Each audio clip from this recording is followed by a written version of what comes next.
the visibility of the homeless population is rising in HD 38. What would you do to address this issue?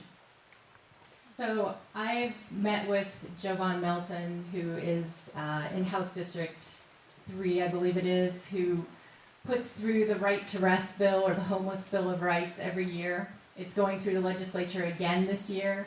One of the upgrades to that legislation this year is that they're asking that before a citation is ever written, that they offer services, that the officers offer services. And if there are no services available, then they cannot write the citation. So I believe in a homeless bill of rights. It's again another issue where we have to stop criminalizing homelessness. It's not a crime. It generally goes along with mental illness, just in poverty. These again are veterans, people suffering from post-traumatic stress disorder, people suffering from mental health issues. So we need to start treating it as such. What generally happens is a citation is written. The homeless person is unable to pay it, so they don't go to court. So then what happens? They get put in jail, and we as taxpayers pay that bill.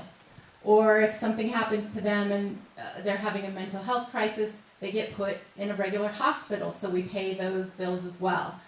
There was a DU study done recently that showed that it is actually less expensive to pay to house the chronically homeless than it is to continue putting them in jail and putting them in emergency rooms.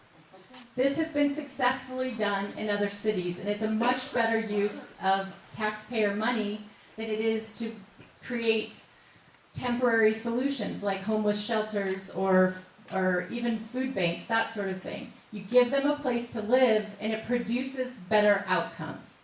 So I think that's the best way to go. We put our tax money towards actually solving the problem. And I agree as well, we need more affordable housing in this district. That's a big issue here.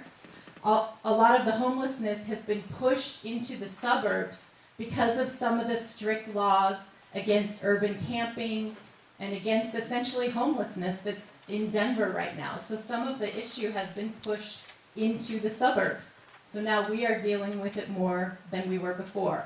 Also, the high cost of living is adding to the problem as well. So we need an actual solution, and I believe that's housing the homeless. Thank you.